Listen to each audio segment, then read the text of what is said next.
So, welcome to Module 3.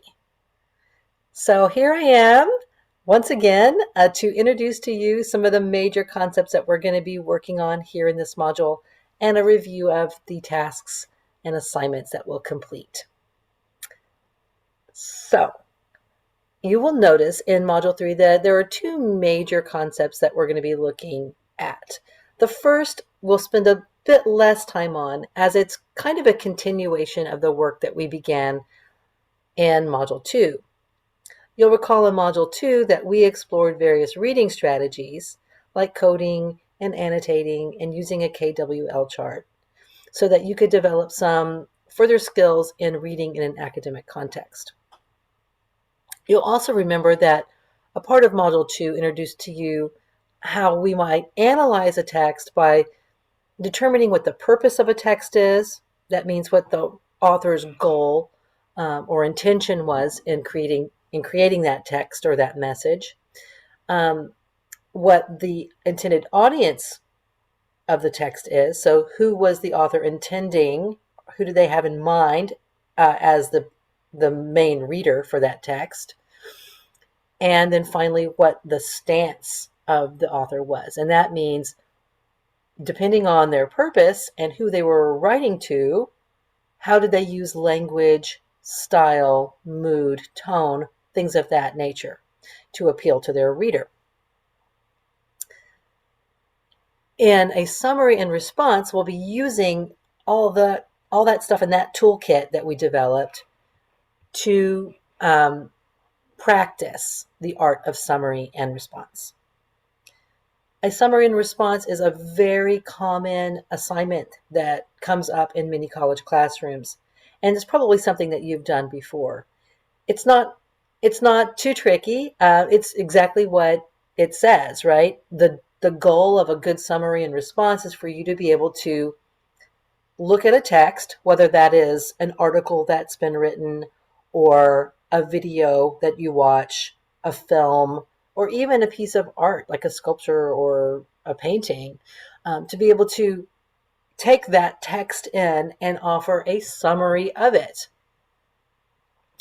So that asks you to use those reading skills of determining what the purpose of the text is. Who is it intended for? How does it work? Summarize basically the main idea and the supporting points that the author was trying to get across. A good summary will essentially allow you to read through something and in a shorter form explain what it said to your reader so that they don't have to read the full thing, right? And then the response part is your reaction, whether you agree or disagree, what you noticed about the text, what connections you made, either to your personal experience or to other knowledge that you may have acquired before. And those two things together create a summary and response.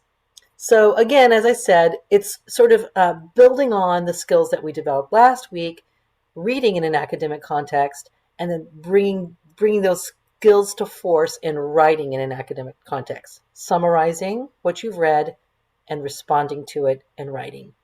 Pretty simple. And we'll do that practice in a discussion activity here in Module 3. Have a text for you to experience, and then I'm asking you to summarize and respond. So the next major concept that we're going to be working on here in Module 3 is the essay form. So this is a composition course.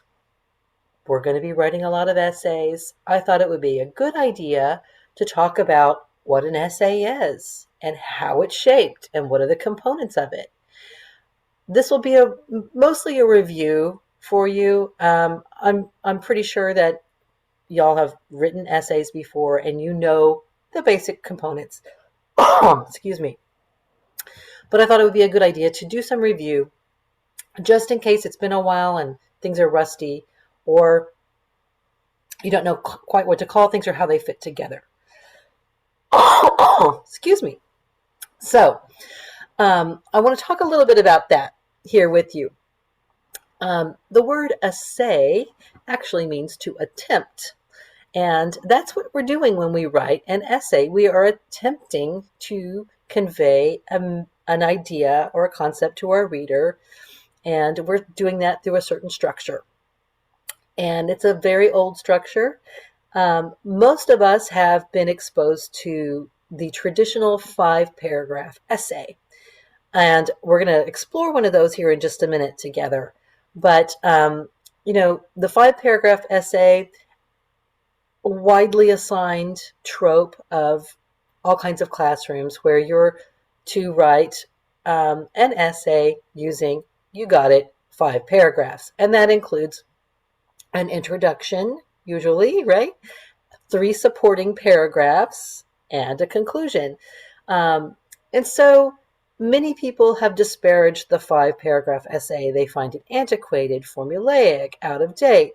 And I'm not saying that those things aren't true. There is a time and place for the 5-paragraph essay. It is not something that you will always be writing in a college classroom. Once you enter the halls of higher education, the requirements and expectations for what you'll be writing or what you'll be accomplishing your writing will often mean that you have to go beyond 5 paragraphs. And deep intellectual thinking needs to happen outside of that 5-paragraph structure very frequently. With that said, I will defend the 5-paragraph essay a bit. I think that there is something useful about knowing the basic components of this form, in so much that the components that make up a 5-paragraph essay really are found in almost every piece of formal writing. And so being able to recognize those things and know how they fit together, whether you use them in a 5-paragraph essay or in a longer piece of writing, whether that is a novel or a dissertation or a 20-page research paper, those components often show up, almost always show up in longer pieces of writing. So we're going to review some of those components and talk about that form a bit. So let's do that. And if you want to read more about the controversy about 5-paragraph essays, I've included some information here in the module and some reflection on why and why not about the 5-paragraph essay. So I digress. Let's get to the idea of what is the 5-paragraph essay structure. So in order to do that, the first thing I'm going to do is I'm going to share the screen and show you some of the content from our module here. So give me just a second. I shall share my screen, and voila, the magic of Zoom. Here we are inside of our module. So again, this is probably a review for most of you, but let's go through it. The basic paragraph or the basic essay structure that we recognize includes a first paragraph that is generally the introduction. So as you can see here with this little infographic that's here in our module, the first paragraph, the introduction, usually begins with what we call a hook. A hook is a strategy, right? It's a way of grabbing your reader's attention, and you can do that in several different ways. You can start off by asking a rhetorical question or series of questions like, have you ever struggled to write an essay? What are the main things that challenge writers? Well, in this essay, I'll tell you what those challenges are and how to overcome them. That would be a hook, right? The asking questions hook. And there are other ones too. You can start off by telling a little story. You can use a real descriptive detail to kind of, bring an idea, into vivid description. You can use a startling or interesting statement or fact, right? Statistic. All kinds of ways to create a hook. The main idea is that you're trying to get the reader's attention and provide some context for what you're about to write about. You want to narrow that down a bit in your introduction, explain what the hook is doing a bit, and that traditionally that introduction paragraph will end in a thesis statement. Thesis statement is your main idea. Often you'll see people in those very formulaic traditional 5-paragraph essays do something like, in this essay, I will blah, blah, blah. I would love it if you wouldn't do that. Preface it with an announcement. Try to avoid that maybe and try a little style. Instead, convey your main idea by just making a declarative sentence, right? Writing essays is essential to any college student because it helps you to think critically, explain your main ideas, and express yourself creatively. I don't know, I'm making it up, but you get the idea. That would be sort of a thesis statement, right? The main idea of what you're writing. And then the next part are those supporting paragraphs. So if I have a thesis statement that in a traditional 5-paragraph essay, the thesis statement would say, I'm going to prove that this is right or wrong, or explore the benefits or drawbacks of XYZ for these 3 reasons, right?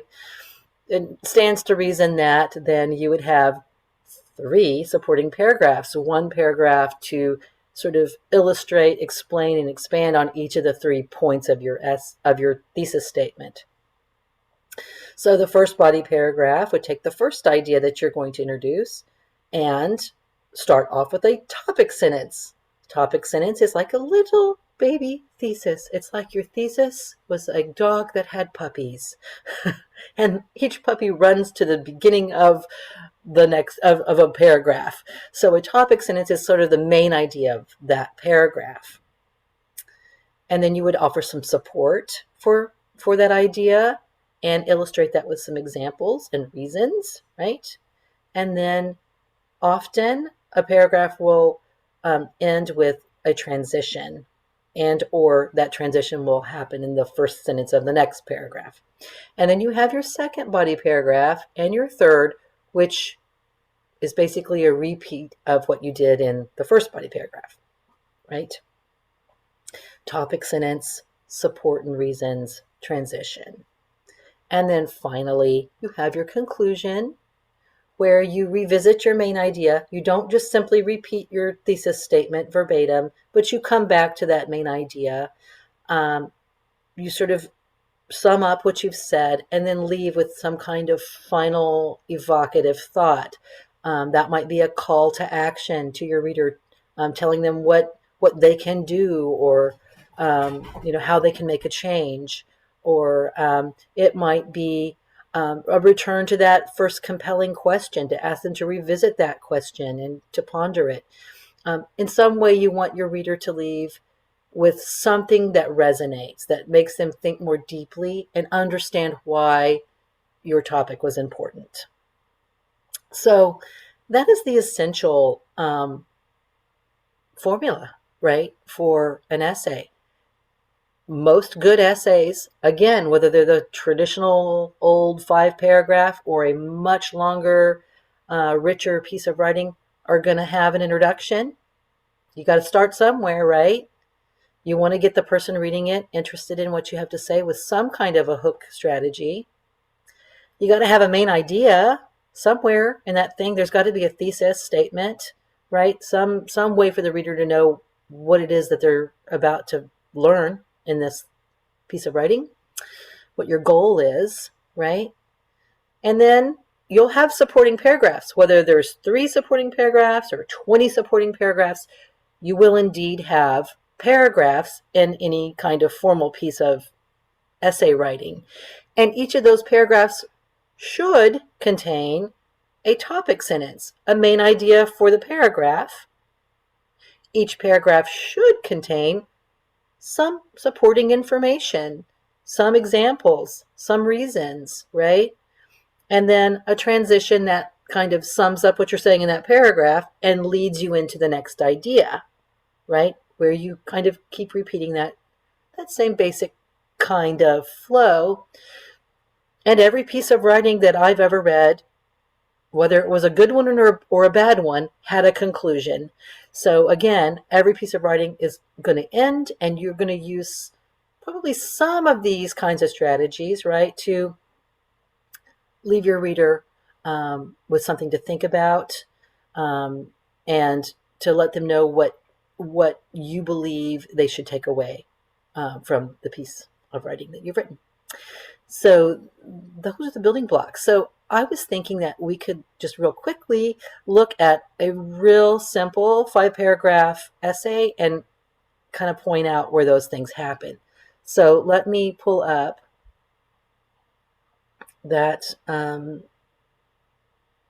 example for you here. And here it is. It's super simple, kind of silly essay, but it does illustrate those components, and I just want to point them out to you because you're going to be practicing this on your own here in this module. So the first thing I'll point out is that this is formatted in MLA format, and that means that there is a heading here with the student's name, the course and section, the professor's name, and the date on which the document was written. And up here in the upper right-hand corner is the student's last name, in this case it's student, and the page number. You'll notice that the document is double-spaced. It is in 12-point font, and the title is there at the top. A creative title that kind of lets the reader know what they're going to be learning about. So this one is called Enjoying Your Camping Trip. And you're going to notice that it begins, of course, with the introduction here. So what's their hook?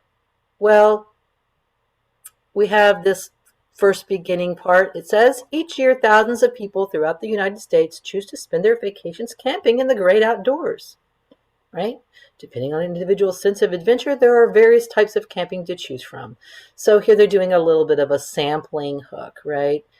Talking about a general overview of camping. And then when you look here, it narrows itself down, and you get the thesis. So it says, even with the best planning, however, tent camping can be an extremely frustrating experience due to uncontrolled factors such as bad weather, wildlife encounters, and equipment failures. So you notice that this simple essay is a traditional 5-paragraph essay. It has a very traditional thesis statement, which is summarizing 3 main points that are going to be discussed. And we know what those are: bad weather, wildlife encounters, equipment failures. Those are the 3 things that could go wrong when you're camping, right? We won't read this whole thing out loud, I promise. I just want to show you the parts. So there's your thesis statement. So if you take this thesis statement as your roadmap for the journey that you're going to go on as you read this essay, you know that the goal of this essay is that to explain how camping, despite good planning, can go wrong. That's the goal of the essay, is to explain what can go wrong, and it's going to tell you 3 things that can go wrong, and there they are. So as you start each paragraph, what you should find in the first body paragraph is a topic sentence, that little puppy sentence that gives the main idea for this paragraph. So let's see where we can find it here. It says, nothing can dampen the excited anticipation of camping more than a dark, rainy day. Well, that sure does sound like it's going to talk about bad weather to me, right? So notice how this is already talking about weather. I know from this sentence, I'm going to figure that out. I'm going to learn more about that. And then it goes on to explain about how weather can affect the camping trip, and it gives examples and support. It talks about how it can make things uncomfortable with your sleeping bag and your food. It can talk about how bad weather can impact the fun activities that you might want to be experiencing on your camping trip, how it might impact your tent, things like that. So it gives some pretty good concrete examples and reasons for why bad weather is a tricky thing when you're camping, right? And then you go to the next body paragraph, and we know that in the thesis statement it said that the second thing that could go wrong are encounters with wildlife that are uninvited. So here you have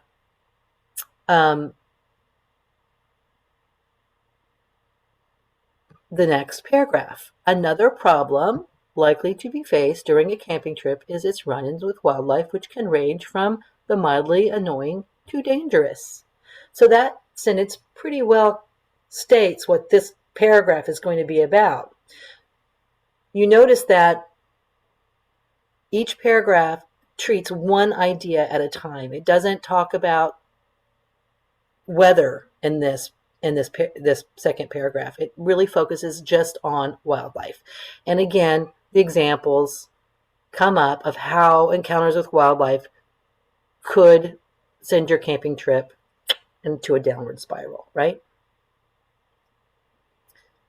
And then we go into the third one, which talks about equipment failures. Here's the topic sentence, correct? And onwards to the conclusion where they summarize the main idea. Again, it's not an absolute restatement of the thesis. It's kind of a new way of saying the thesis, giving an overview of the main ideas the essay touched on, and then ending with, a concluding sentence like this. If you want to go camping, if you want camping to be a happy experience for you, learn to laugh at leaky tents, bad weather, and bugs, or you'll find yourself frustrated and unhappy. So there you have it, folks. A pretty simple 5-paragraph essay. So I'll stop sharing now and go back to overview of what we'll be doing this week in this Module 3 that will help us to demonstrate what we've learned and move us along the path here. So there are some assigned reading from our textbook that I hope that you will take the time to review, and that will give you some additional context for the concepts that I've been talking about here in this video. And then we're going to do some practice. So the first thing that we'll do is the reading and looking at the sample essay that I provided for the activity that we're going to be doing, which is linked here for you in this module. The assignments are 2. First, you'll have a discussion activity, and that will allow you to practice the concepts that we're working on here in this module. So 2 topics this week, and both of them hopefully will be interesting and invite you to apply the concepts that we're learning about in Module 3 in a way that is hopefully interesting and allows you to engage with one another on those concepts. And then the major writing assignment, or not so major, but the writing assignment is the anatomy of an essay exercise.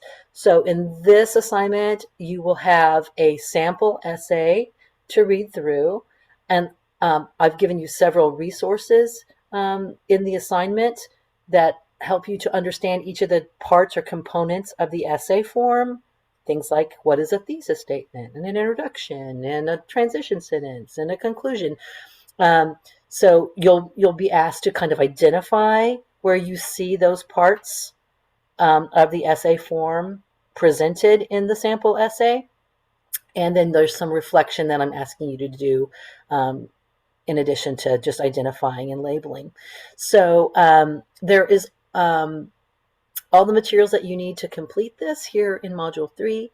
And I will look forward to hearing what you have to say in the discussion. If you have any questions, concerns along the way, please don't hesitate to reach out to me. We can set up a Zoom if you would like to see me. Otherwise, feel free to send me an email or text message, and I will respond to you ASAP. Okay, my friends, well, that is all I have for you. Happy writing, and I'll see you soon. Bye-bye.